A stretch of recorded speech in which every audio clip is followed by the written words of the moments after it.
Welcome to the Hot Level Podcast. Kevin Acee, Padres beat writer for the Union-Tribune. Ryan Finley, sports editor of the Union-Tribune. Padres play the Red Sox. The fourth place Padres, by the way. The Giants have moved ahead of them by a half a game. They've played one fewer games. And the last place, Red Sox. Now, the Red Sox are in last place in the AL East with a 24-20 record. Okay, the Padres are 20-24. Mm-hmm. I was laughing because I like to read way too much into the pictures that our producer John Kelly puts up, right? And because that's what people do now, right? I haven't done everything that I say, right? And I hear about everything the Padres say, and people read a lot into that. So I like to do that too, just to kind of pay it forward. Michael Wacha. And I just thought it was funny because, I was looking at the war leaders for the Padres today, and, it's all pitchers. Ha-Seong Kim is the Padres war leader right now. Wait, really? 1.9. Now, it's too early. We're blowing things out of proportion. Sure. It's a little skewed. But Ha-Seong Kim, 1.9. Xander Bogaerts, 1.8. Soto, and then the kid who's played 24 games, Fernando Tatis Jr., both Soto and Tatis, 1.3. And, the rest of the players in, the top 10, according to Baseball Reference, this is B-War, are pitchers. Wow. That's how bad the Padres are right now. Hello, Ryan. What do you want to talk about first? Hello. It's just like we drew it up at the start of the season. A solid pitching staff is covering for a lineup that can't hit, just like everybody thought. I think starting pitching is the first place to go. I mean, we'll get into kind of the big picture. Hey, is it time to panic stuff as we get a little bit further down? But, I think lost in some of the struggles the other day was Seth Lugo. Exits with some tightness, with some, was it a leg? Calf strain, yeah. Yeah, calf strain. It appears as if Ryan Weathers will just take his spot in the rotation. Starting pitching has been such a strength for them so far. I mean, is this a crack that could be concerning? Sure, absolutely. It's got to be the first thing that occurs to you, though, these guys have had rough starts before and bounced back. Joe Musgrove hasn't started going yet. You figure that he will. Look, he didn't have a spring training. Right. He's everything. There was interruptions, everything he tried to do until recently. So I don't think that's a thing, but it's what's happening now is you're counting on it. You need Joe Musgrove to get going. Not that you didn't before, but it's imperative. There's no on any topic right now. It's no, we need this guy to get going. We need this guy to get going. Yu Darvish, heck, you wasn't sharp on Wednesday. Okay, fine. He's been magnificent. Yeah, I think that you're a little bit because there's just not the history there. And then there is some history with other guys that every start almost you're like, well, is this guy going to be as good as he's been recently? I mean, even Michael Wacha, who goes on Sunday, he's been fantastic. More than the Padres could have ever imagined out of the guy who was going to be their number 5 starter, right? Is that really who Michael Wacha is at whatever it is, 32 years old? I mean, that changeup's incredible. So, yeah, it's the strength of their team, but it's this tenuous thing as well. Absolutely. And my first thought when I heard about the Lugo thing, knowing that it was a calf strain and nothing arm or shoulder related, was in a way this may solve this problem that we've talked about on here before, which is, Lugo was on track to pitch far too many innings, given how many innings he threw last year. Ryan Weathers is pitching well. There probably should have been a spot for him in the rotation somewhere. This puts Lugo on the shelf, maybe even just for a little bit, and gets Weathers in the rotation.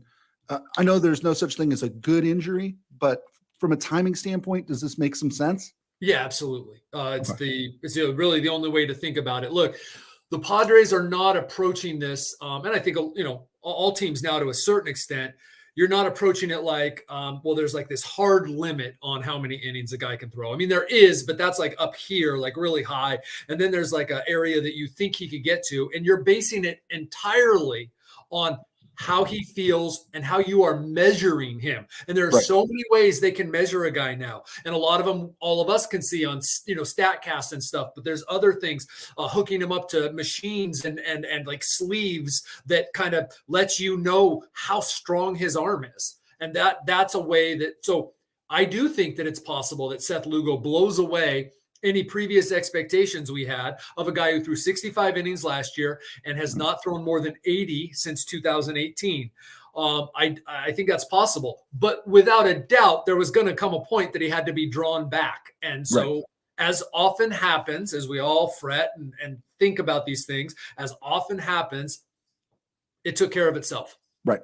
Right. These problems sort of solve themselves. While we're talking about injuries, since the last time we talked, Manny Machado took a fastball off the hand initially day to day. Then they revealed that it's a hairline fracture. This may be old news by the time our listeners listen, but do you anticipate this being an IL thing? And does Manny's preference to remain off the IL sort of change the calculus a little bit? It does a little bit. It means that they'll wait as long as they can to determine that. I am not aware, as we talk right now, if a final decision has been made. It certainly did appear that he was headed to the injured list, but this is Manny Machado, and I'm telling you that there is not a person on the planet except Manny Machado who thought he wasn't headed, or that thought he wasn't headed to the IL last year when he hurt his ankle. It was a severe sprain. And there was just no chance that he was going to play. And you could still make the argument he should have gone on the IL. And for all intents and purposes, he did go, but he stuck around. He was a presence. He was a pinch hitting threat for whatever it was, 9 games. And then he played for another 20 to 30 games where he wasn't himself. I mean, whatever. What that shows is Manny doesn't go on the IL. So, if he can convince them that, and it's all about grip and pain tolerance. We know his pain tolerance is extremely high. Can he be effective with, playing anytime sooner than a couple weeks? That'll determine it. If you can get Manny Machado back in 8 games, even the Manny Machado who's been playing this year, then you don't put him on the IL. Sure. That's it. It's actually, that happened in 2021 too. Manny missed 5 games without going on the IL. Any other player would have been put on the IL just to give him a little bit of a rest. It was a shoulder thing, and it ended up bothering him all year. But not Manny. He doesn't go on the IL. It's a point of pride, and it should be a point of pride. There does come a point where you say, what's best? Now, look, what are you going to – you're going to bring up Tim Lopes? Okay. He's doing fine. Taylor Colway? Yeah. I mean, what – right. It's not like, you've got, even in the past, maybe you had some more intriguing guys in the wings, but who knows? Yeah.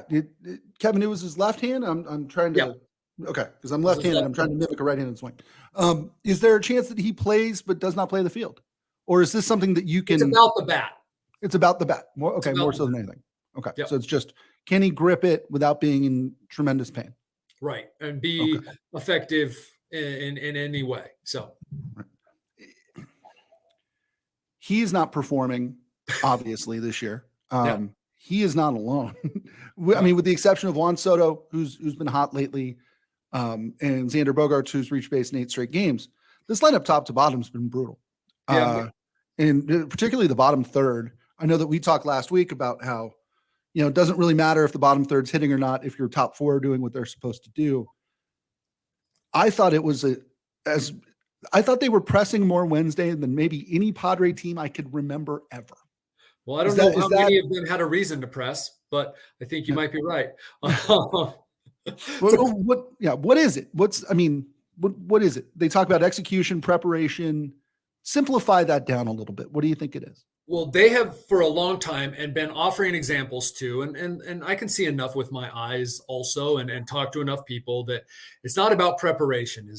Could there be some things? Sure. They altered the way that they do a few things throughout the year to tailor it to this team. Yes, they have. It is not the preparation. How about we look at the players? And I want to, you got to be careful, but there really is no other way to look at this than that they're choking. Okay. And I that's a harsh word. That's a word that conjures up a lot of stuff, but listen to their own words about pressing, about trying too hard, about wanting to be the guy. What is that? That's not performing under pressure. What is not performing under pressure? Right. I mean, right. Like you said, you haven't seen a team press like that. Yeah, absolutely. But you have to have something to press for. This team knows what its own expectations are. And as much as they try to say this, all that matters are our expectations. it's weird how outside expectations have seeped into their brain if all that matters is their own expectations. That's garbage. All right. Expectations are expectations, and their expectations were the same as all the rest of our expectations. They are not performing well under those expectations. Sure. That's, I think, as much as anything, that's it. Now, could Trent Grisham have tried maybe just to make some contact, heck, maybe that was a time for Trent Grisham to lay down one of his infamous bunts. He comes up to bat 4 times. He strikes out 4 times. 3 of the times he came up, the bases were loaded. Now, he didn't get credit for one of those because there was a balk that the Padres actually scored on during his at-bat. But still, all 4 times that he came up to bat, runners in scoring position. 3 times, runner in scoring or on third base with less than 2 outs. The Padres, by the way, are terrible in that situation. I don't know what the league-wide average for turning a third base less than 2 outs is, but the Padres have had an abundance of opportunities in the last dozen games, like 15 chances, and they've scored on 5 of them. 2 sacrifice flies, a sacrifice hit, a balk, and a single. Okay, they are horrible with men on base, last in the league. Scoring position, last in the league. I don't know their rank, but it has to be close to last in the league or last in the league. Runners on third base, less than 2 outs. It boils down to execution when the pressure's on, and they're not good at it. Now, and it seems to snowball with them. Watching Wednesday. Great. Right. Yes. You've got Brett, and I'm trying to recreate the situation in my head here. Brett Sullivan's up. I think the tying run was on third with 1 out or nobody out. 6th or 7th inning. I didn't bring my book out to my office. I could be following along. I thought to myself, what would I need my book for during a podcast? Well, this would be it right here. But swings at something 6 inches above the strike zone, kind of in his eyes. Emotional for him, I thought. The mic picked up a very loud swear word. Heads back to the dugout, and then the next guy comes up, and then and maybe I'm projecting, but it seems like these things snowball. It seems like, okay, well, now there's 1 out, so the odds of them scoring, drop in half, and so then you've got Grisham up after him after the catcher's spot. No, it was Grisham, then Sullivan. Okay. Then Bogarts. And Bogarts, right. And so, it's just, to me, it seems to snowball, and particularly with the bottom third of that lineup. Yes. And you can't, depending on who you're talking to, like they all have a little different explanation of it, but it's that you have to trust in the line moving, right? Like that if I get out here trying to do what I'm supposed to do, not trying to do too much, but trying to do what I'm supposed to do, if I get out, the next guy will take care of it because we have a good lineup. But do you really believe that the next guy will take care of it? Because the next guy hasn't taken care of it. Now, you haven't taken care of it, but maybe yes, that is a great observation. And it probably happened 3 or 4 times throughout the course of the game. And Brett Sullivan, maybe not the best example, as you would know, right? Because he's a AAA catcher, right? But it's happening with Juan Soto maybe swinging at a pitch that he wouldn't, not maybe a ball, right? But like a pitch that Juan Soto wouldn't swing at. It becomes harder and harder for Juan Soto to lay off those pitches that what makes him great is laying off strikes that aren't his pitch. But then he's trying to make something happen and he rolls it over to second base. I do want to talk about the bottom of the order. This isn't the Padres. Like, this isn't what they were supposed to be. Rougned Odor, Brett Sullivan. I mean, this is not – one of them wasn't even supposed to be on their bench. These guys were like early March spring training bodies, basically. Yeah. Well, they're Rougned Odor couldn't find a job anywhere else. I happen to think that Rougned Odor is a fine bench piece. He gives you a professional at bat. He doesn't strike out. He has a little bit of pop. He can play the field marginally well. I think he's a good bench piece. Brett Sullivan, how could you not love the guy? Enthusiasm, what he's made himself. But you know, my job is to be honest, and he's their AAA catcher. He was a guy also playing in the field because they had other people they were working at catcher in AAA. So this is not, you know, like I said, Ha-Sung Kim is your war leader. They have like 4 guys above average in OPS plus. I'm sorry. This is just not, forget the top 5. I do believe the bottom four would be better if the top five were better, but this isn't the lineup that you thought you were going to have. This isn't the bottom four that we thought they'd be running out there every day either. Yeah. And that is, I mean, don't construe that as me making an excuse for them. I mean, one of the issues that you knew was a potential depth issue unless things went really well. You've had your designated hitters running hot and cold, probably mostly cold lately. You've got Manny not performing, Manny being hurt. So now you got Odor in the lineup. You got Campusano being hurt. You got Nolan not performing. So you've got Sullivan. I mean, I don't know what it is, but it's majority of games recently. He's platooning his catchers within the game based on the pitcher. So Nola starts, Sullivan finishes. Sullivan starts, Nola finishes, if that's what the calls for with the right and left-handed pitchers. That's not what you want to do. Certainly not with two guys hitting, sub 200. Right. No, that's true. Well, and that's the thing. If we had to pick apart this Padres roster, even coming out of spring training, it was that there was a depth issue. It was that a lot of their high-level position players in the minor leagues are now playing for the Washington Nationals or the Washington Nationals AAA club.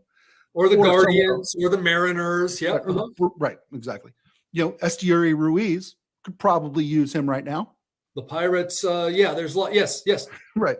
That they did not have high minors position players, that the guys who they did sign during the offseason, you were taking a risk, whether that was, looking at what Cruz did last year, looking at Carpenter, was he going to be the Carpenter of 2022 or the Carpenter of 2021? There were some risks that they had to take because of the lack of depth. And it just seems like it's all sort of perfect storming on them right now. Yeah, there's only so much you can do, even with $246 million, and especially if you're going to spend it in certain ways. You're going to then have some other role players. And then we can focus on the role players, but that's why and that's fine because it is a team, but that's why I'm so adamant about the guys making the big bucks. That's it shouldn't even have been a gamble, but the investment in them was that it would make the role players just role players. And it's a neat story when Brett Sullivan hits a home run that helps you win, right? Mm-hmm. It's not imperative that Brett Sullivan doesn't go 0 for 3 with runners in scoring position. So I still will go back to that. Take a look the other day. I think Soto drew a walk. So in 10 plate appearances, that was it for Tatis and Soto getting on base.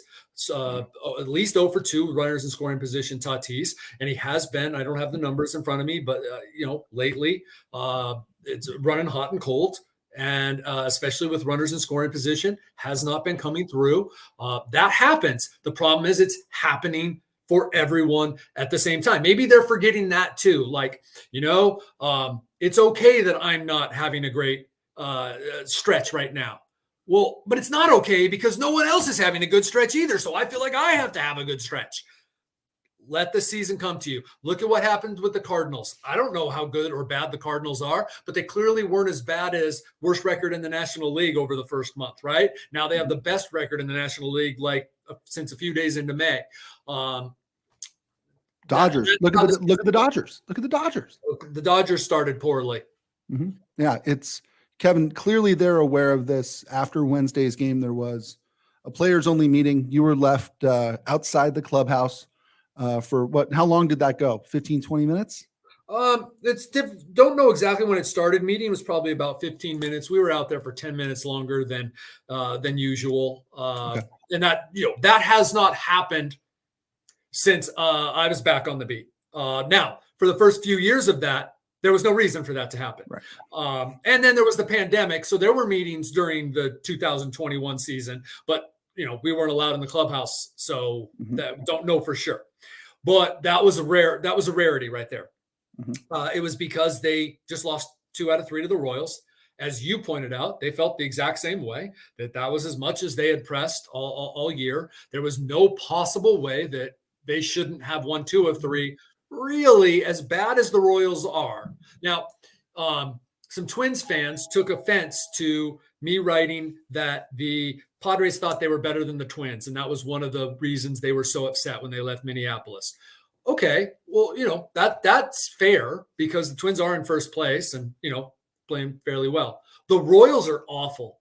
They gave the Padres 5 or 6 runs, tried to give them a few more. The Royals are young and bad. That's just all there is to it. It's like when the Padres would go through town for several years. What do you think they were saying about them? That's a team we should have swept. That's a team we should have won 2 out of 3. That pitching staff shouldn't have done that to us. Look at the errors they made. Look at the base running blunders they made.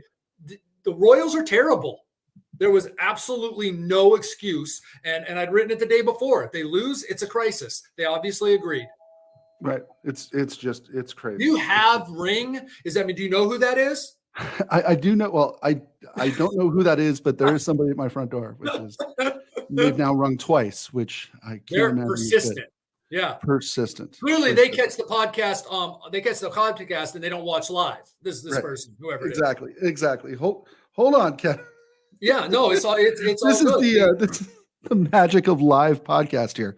Yeah. I've just texted my wife, who I think is being contacted right now by whoever's at my front door. So good time. We have not, as we close in on our 30 minutes, talked about the Red Sox. I think, hey, good news for the Padres, since they can't hit pitchers that they have never seen and pitchers that don't have a lot of experience in the major leagues. They face 3 veteran pitchers this series. You've got tonight, as we tape this on Friday morning, Blake Snell going against James Paxton. James Paxton making his second start back from Tommy John surgery. His comeback had been delayed a little bit by a hamstring issue, I believe. So this is his second start. First one, pretty good for a guy coming off Tommy John surgery, veteran pitcher. Tomorrow night, what a matchup. Chris Sale, who appears to be back to being Chris Sale, or at least a semblance after Tommy John and other various maladies, goes against Joe Musgrove. And on Sunday, Corey Kluber, who was never a Padre, but we sure talk about a lot here because he could have been one, and Michael Walker face off. So this is a veteran-laden weekend, and I do look forward to it. Absolutely. Corey Kluber, and let this be a reminder, Kevin, you and I talked off air about this the other day. For those looking for